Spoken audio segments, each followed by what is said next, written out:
All right, and we're Okay. live. We're live, baby. This is another episode of the Humankind Podcast. I think that's what I'm going to call it, at least. And the point of this podcast is to elevate the conversations that matter.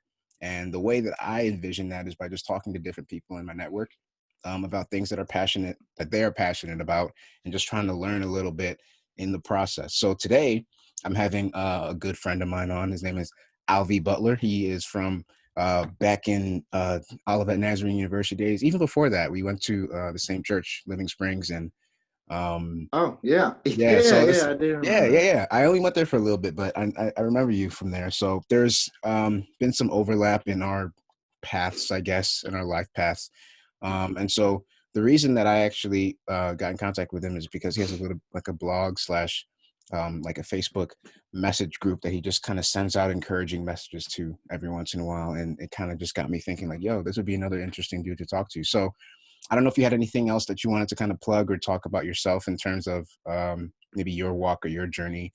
Can be as a Christian or just like personal Yeah. growth and stuff before we kind of get into the convo.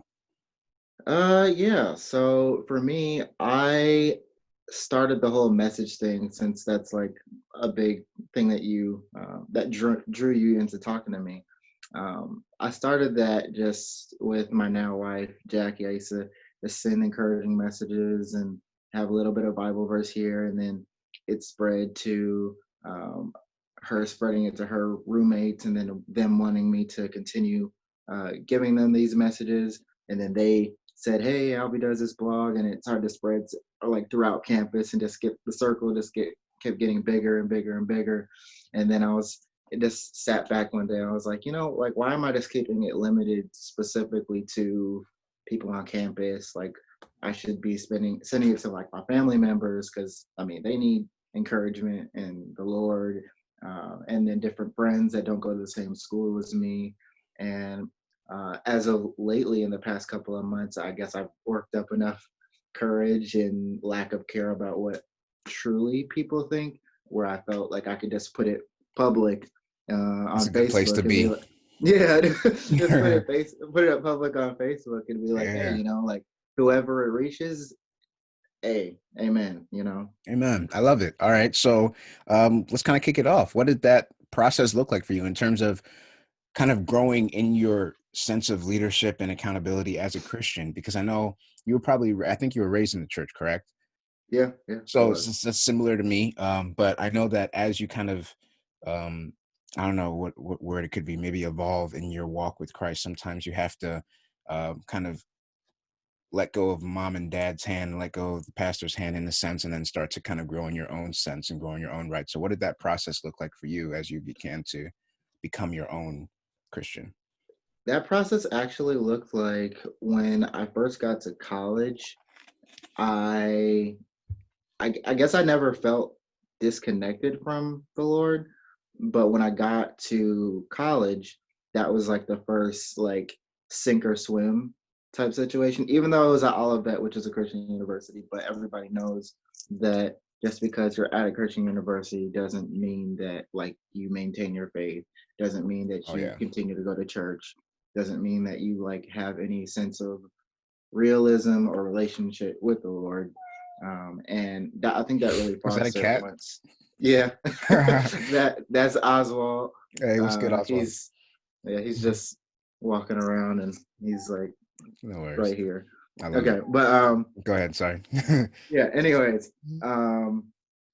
that really got fostered when I started talking and nurturing a relationship with my now wife. We used to just go on walks for hours and hours and hours, like most days, and just talk about what the Lord's doing in our lives and encouraging each other in that way.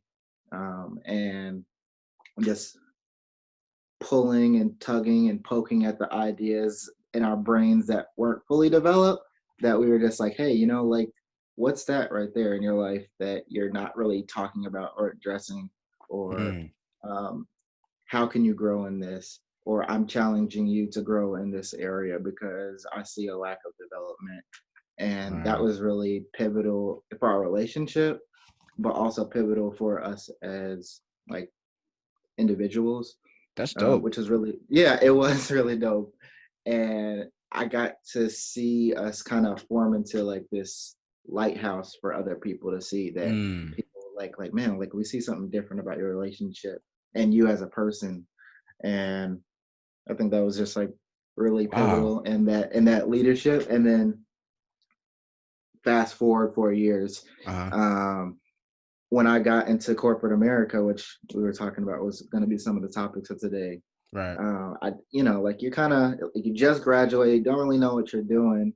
But the one thing I did know that I should be doing, especially now in a place, well, in a place that didn't foster like a Christian relationship or anything like that, was that I needed to bring Christ into the workplace as much as I Mm. could in a non, Like a respectful way, but yeah, in a still respectful way, in being a respectful bold way. about it. Yeah. No, I hear you. Exactly, exactly. That's dope, man. So as you grew in that sense of um, calling and responsibility, I think that Hmm. kind of you touched on it too with just your relationship with Jackie, your now wife, was kind of Yeah. a big part of that, being able to work through some of those ideas and being able to understand what it is that you really believe. So, what are some other kind of successes or struggles that you've experienced now that you are a married man, and kind of that growth juxtaposed with your walk with Christ as well? How is that kind of all kind of melted together to make the Alvy that I see before me today?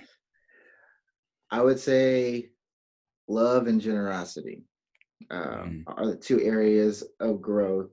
Um, What does and then love look like for as you? Sorry to cut you off, but like oh no, no, you're good. in terms of love, I think that that can be a word a lot of people use it in a lot of different ways. So I just wanted to kind of maybe if you could define what love means to you before you kind of get into that. Love in a sacrificial way, not Mm, love in a mushy gushy like I can't right. get enough of No, you. that's Like good. yeah, Like because giving of at yourself. giving of yourself, because that's what parental love looks like. That's what brotherly love looks like. But that's essentially what the root of a lot of the different, you know, loves in the ancient texts would look Yeah. like. Like that agape Sacrificial love. love is that Yeah, agape real. love. Yeah, I hear you. Exactly. Okay, that's dope. And so with that sense of love and that, um, so you said love and generosity. What about generosity? How does that kind of play? So generosity financially, with our time, with our space. As you Mm. know, we were talking a couple days ago about us hosting a 12-year-old named David. He is actually no longer with us. He Mhm. didn't die. He is back Oh, with okay, his. that's good. He's I didn't back with assume that, but I could see how some people might. yeah. Okay. He is back with his mom and siblings, Okay. um, and How long he did you was guys with. have him for? So he was supposed to be with us for 3 days to a week, Okay. and he ended up staying with us for a month and a half. Whoa. So, and it just kept extending Wow. based on like circumstances with his mom, Mm, circumstances with his siblings, um, and just lack of ability to take care of the children. Plus, dang. his mom was having some like pregnancy stuff, not pregnancy stuff. Yeah, pregnancy stuff. She was the reason why he came with us in the first place was that his mom was going into labor, several siblings needed time away from all the kids to handle the baby, and then everything hit the fan. And Wow. then that's how we ended up with that situation. But that's a pretty good example of uh, our generosity of our space. In Yeah. addition to the fact that Jackie's brother, my wife, he recently got married and they had the reception and everything like here. So her family was staying here with David. So there was 7 people in this tiny Oh, little like snap. apartment. No, that's But you know, generosity to the umph degree. I don't know if I got that yeah. in me yet. But like I mean it's just something that I saw so often throughout her family that it just Right. gradually transformed me.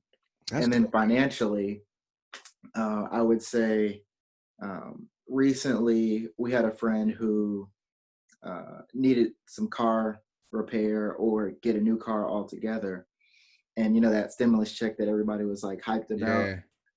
we kind of needed it, but we felt like we didn't need it, Hmm. and we gave him like $2,000 of that check. Wow. So is he paying you back, or how does that work for you? No, It's just like a no. gift? Wow. Yeah, we were like, here's $2,000. We know you're in a really struggle spot in Remind me how terms of old you money. are again. 23. 23. Okay. Because I feel like spiritually you're like 73 or 74. I don't know, just from my perception. And I could be wrong, but to me, like that's something a very mature Christian would still have struggles with sometimes, is just giving and not Yeah. expecting back. But that's kind of what Jesus calls us to, right? Is that Yeah. sense of being. And so that's really dope that you're able to get to that place right now. So what are some other things that you've learned just being like maybe moving away from the relationship part, having to even be a parent for a little bit, even for a month and a half at 23? Like what are some lessons maybe that you've learned in that whole experience about yourself, about life, about whatever? One lesson that I would be willing, that I've definitely learned, was be willing to explain in different ways when the person doesn't get it. Like, Ah, be willing to break it down 3 or 4 different times and then string it back together, and be still willing to go back over it again that to like, patience. yeah, to like I could reiterate it. imagine with a Because 12-year-old, that's probably a big one. yeah, like from putting the seat down to making sure like you put your plate in the sink and say your please and Man, thank you and all that different stuff. Like stuff yeah, that you think back, like, I mean, what was only like 12 years ago for me, well, less than 12 years ago for me, um, that was stuff that I can pull back and be like, yo, I remember my mom telling me, do yeah. this, Did do that actually that. help you out at all? Because you're like Oh closer yeah, in age to him, so you a can hundred kind of percent. just okay, that's dope. 100%. Like it definitely helped me just get like a bigger picture of like, hey, I used to struggle with these things that he struggles with. It may not be Yeah, to the same degree or it may be in a different sense, but I used to struggle with these particular areas. And right. I can pull from that so I can have grace in abundance and unconditional love in abundance, It's in those beautiful. situations where like I don't get as frustrated or as angry, because I was like, you know what? I used to do the same thing. So Right. let me take a step back, let me sit down, take my little breather for like 5 seconds and be like, okay, look, babe. Boy. Exactly. I feel it. I feel it. All right. So there's another. So when we were talked a couple days ago, just kind of figuring out what we were gonna talk about But on this podcast. Oh, go ahead. Go ahead. and then one thing else was I was able to do was the areas of insecurity that 12-year-olds have and teenagers have and stuff. I was able to pour into that, and just say like, hey, Okay. like I used to struggle with the exact same thing you're struggling with, and then maybe in a dumbed down way, or I wouldn't say dumb, yeah, dumbed down way, explain how he or she or whoever child that you're like interacting with, how they can implement that gradually into their own lives. You know, Dang, that's just that's just that's real. something. No, that's good.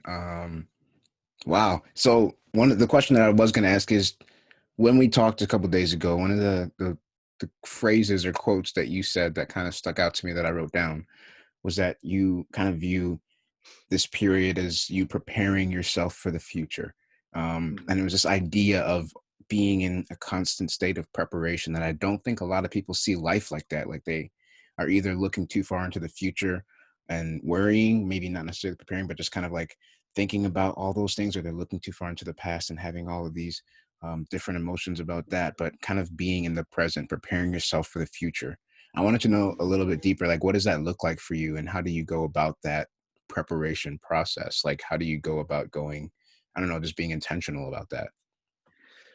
I don't know. I guess it's difficult to think about it in such a, I guess you could say, existential way, Mm, but in terms of staying present, but to get that preparation, you have to stay present, but you have to pull from your past while you're looking forward. Um, and that was one thing that I did whenever I was in like a really stressful situation or currently in kind of We'll get to somewhat there. stressful situation. um, I would always be like, okay, this is stressful right now. What have I gone through to help me get to this point, and what can I pull from the baggage that I have? What can I pull from the tools that I have, the wisdom that I have, the knowledge that I've received to propel me forward to Mm, either tuck my head and get through the storm, or hold my head high and keep my feet planted to like show people that I've learned X, so I can produce Y. And boom. and then it expounds upon that wisdom and that understanding that you can Right. pull for the next thing that you go through, you know. And I would say that that is probably the most like powerful advice that I could give most people Mm. when it comes to just Pulling from your staying. past, looking to the future, and then being in that present moment. That's a beautiful sentiment. I think that, yeah, like if you guys get one thing from this podcast episode, I would say that's probably going to be a highlight. Because it just seems to me that that's something that a lot of people struggle with. Like especially in the craziness of our current situation with Corona and everything else, like people don't necessarily feel like they have the tools, but when you look back on your experiences, you realize that you have everything in you to go through what you're going through now, and then using that to help propel you towards that vision that you have for the future, it becomes Yeah. paramount. Okay, so speaking about weird situations, I think you were going to kind of allude to it a bit, but you talked about last time as well that you were having some problems with work, especially with the whole Corona thing. I don't know if you could speak to that a bit, and then also talk about maybe how certain setbacks in life can actually be setups in disguise, and maybe give a bit of context to what that is. Okay. Well, I will give a brief summary of my professional life outside of school, which was as of like a week or so ago, was 1 year ago. Mm, And I got, the golden job, Fortune 500 company at Cintas. I'm not sure if you guys have heard of it. There's like a bunch of different divisions, three to be specific: fire, rental, and first aid. And I was in their golden boy, golden girl, whoever ends up getting in their management trainee program. And now that program was supposed to kind of like rocket launch you into eventually executive or something like that in the company. And all the executives that are in Cintas went through that program. So like direct feeder program into like mm, leadership at Cintas. And I was doing my thing. I was like learning gradually, just like the culture and how things are supposed to run. I didn't have the same background that a lot of the management trainees at Cintas have, which is join the internship that they have, and then you get used to the culture, you get used to everything, and then they feed you right into that manager trainee program. I had like a unique in from okay. somebody who was formerly at the company. So I didn't have that background, that preparation, that foundation that a lot of people have, which was a struggle for me because it definitely was a hurdle, lots of hurdles to just get over it mentally, on top of the physical workload um, Yeah. that just comes with being in the corporate world. And then just about the time that I was coming around the corner and said, like, okay, I could see myself here for at least a few years. I went to this corporate event in Ohio, and it was like their leadership preparation 101 type situation over in corporate. And they like show you all around, let you meet executives, and you present a project or two to them. And it was basically a rah rah event. And I get over there, and at the end of it, I'm like, you know what? Like, I think this is something I could stick with for at least a few years to get my bearings, get my Right. financial pedigree up. And then 3 weeks later, COVID hit, and I lost my job. I came into work at my normal 5 something in the morning, and my general Dang. manager and my what do you call it? my production manager. What's up, Oswald? We trying to do a Yeah, that's podcast, bro. yeah. My general manager and Yeah. my plant manager pull me into the conference room. It's the only three of us, and they're always giving me some type of project, or they were always giving me some type of project. Yeah. And there's like this one lone envelope or like one lone folder, and I'm like, Dang. okay, what's all this about? And they're like, as of today, your position is terminated. It's nothing you did. It's strictly like the amount of revenue that they've lost, and due to the amount of revenue, there's been a lack of work given for your specific position. So as of today, your position is terminated, and that was a month and a half ago. Dang. So But it was your you know, position, technically? Like it was your so they just cut out that whole management trainee position? I don't know, and I'm pretty positive they weren't at liberty to tell me like all the unique Okay. details, but they were cutting out a lot of people, not just my position. They I were feel like you. they were taking out the axe and just chopping away all the, I guess you could say, luxuries of the company, All right. which my position technically was a luxury. Okay. Um, didn't feel like it, but I guess Yeah, it you were was. doing real work. But I hear you. um, Okay. And then recently, I got a job offer from the post office, which I got a start date, which is on Saturday. Yo, congratulations. But Oh, I also got a interest phone call from Riverside Hospital for a supervisory position.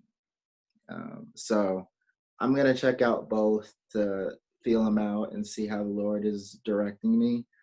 Because I definitely didn't expect them to call. Definitely didn't expect anything like that. yeah. So we just got to see what the Lord has in store for me. And I guess that kind of segues us right into what you were saying about what was it, preparation, or Well, what was the? preparation, but then also just how the setbacks can turn into Oh setups, yeah, like how you yeah, the that setbacks. that I guess seeming like a bad situation, but now you have potentially two opportunities ahead of you, and what God uses you or how God uses you in those roles can potentially change the trajectory of everything professionally. Yeah, absolutely. Yeah, that's dope, man. So what are some goals you have for the future in terms of maybe it can be professional if you want, but I think that just generally speaking, like what do you kind of want your legacy to be as you get older and become more matured as you in your walk with Christ and your walk with I don't know, work with people. My professionally, or no, I don't particularly have. No, I do. I do have some professional goals. I don't want to sound like I'm some unmotivated like bum over here. No, like I definitely do have goals professionally, but I guess as I'm in the processing stages of life and developmental stages of like my adult life, I don't want to have all these particular goals professionally, because we see that I was plucked very easily from Everything can change real yeah, quick. yeah, like I was plucked very easily from Yeah, corporate America, thinking that I was going to be there for 2 to 5 years, but I apparently that's 10 months. So I don't want to step too heavily in the mindset of professional goals, because I just mean, how I see how volatile professional goals can be. But I will say, spiritually and mentally and physically, I would like to continue to excel, and I'll let God handle all the that's good. professional stuff. It's like the You things that know, you have like in your sphere of control, just give 100% to those things and then allowing yeah, the other stuff to fall in place. yeah. Like I would say, spiritually, I would like to continue to grow in my relationship and my ability to hear what the Lord is saying, or That's a good asking and one. prompting me to do, and then uh, specifically referring back to David, I would like to essentially be like a spiritual father, I guess you could say. I haven't Okay. used that word around him right now. I just kind of view myself as a mentor, but I would like to get to a point with him, being that he's only 12, that he eventually views me as like a significant person in his life. I would love to see that boy graduate high school. Um, he doesn't have a lot of background in terms of like education with his family. Like that's kind of low on the totem pole of Wow. importance. And I think if I could see that boy cross the stage in high school and do something like meaningful, doesn't have to be college, but I would like him to at least do like some type of trade, something to Yeah. show him that menial jobs is not an end all be all, you know. Right. Um, and what were some of the what were some of the other No, that was good. Like I was just talking about, well, kind of like what you wanted your legacy to be, and you were speaking oh some truths about maybe being a lot more intentional with the individuals in your life right now. and then to for a legacy, I would like to be seen as someone who's a man of God, someone who pursues the promptings that the Lord places on his heart, Yeah, and then to be someone filled with generosity and love and grace, despite what the world has to say about that those type of people, I that's guess. very countercultural, and that's very bold. I would Mm, say to continue in that journey, man, and don't let anybody knock you off because that is something that the world needs more of right now. To be honest, like I feel like a lot of people go through things or go through hurts, go through setbacks, and they allow those things to define them. And yeah. then that becomes like a reason to be bitter or a reason to be angry or mean or whatever. But what I'm hearing from you is that you're actually using that as an opportunity and just continuing to pull from those experiences to allow you to grow and to allow you to be even more yourself, even more Alvy, even more generous, even more loving. And that is a beautiful thing to hear. So yeah, Yeah. I would say to end this conversation, and if you guys are still here, appreciate you sticking around. Last question I had for you was about faith again, and this one is just more open ended, and it's how does faith move you today? So sometimes when I think of my walk with Christ, a lot of the ways that it moves me kind of center around, okay, each day, kind of like, what am I going to make a priority? And a lot of times that has to be like, if I find myself doing it from a place of self-centeredness, that Mm, day can be really wishy-washy. And, like sometimes it can be like, I won't hit my goals or I'll just feel like not really into it. But when that day kind of comes from like a real solid foundation in prayer and reading the word and kind of starting my day off of that, I feel like I'm a lot yeah. more energetic and I feel like I have a lot more purpose behind everything that I do. So just in your either day to day, week to week, year to year, how does your faith move you? That is a pretty open-ended question. Yeah, no, it's kind of like I whatever would you say think. for me, I would say that my faith in Christ moves me in a willing to something that one of my mentor always says is to write your plans in pencil and carry a big eraser. I think that too many times people, young and old and everywhere in We between, always bust the let pins their out. bust the pens out. Like if you want to make a bold statement, you bust the permanent marker out, Yeah. and and like I think too often people are so quick to like make plans to, you know, just say, this is what I'm doing tomorrow. This is what I'm doing next week. This is what I'm doing next year or 5 years from now, based on a couple hours of preparation. Yeah, And life does not flow hour, like it does flow hour by hour, but long-term events don't unfold truly by hour preparation right. that us as humans can do. Even short term, They sometimes we don't Yeah. even know. Like we think we're having this for dinner, and something happens. We have something else, you know what Exactly, I mean? exactly. It's so volatile. Like it even Yeah. says, where is it at? Where is it at?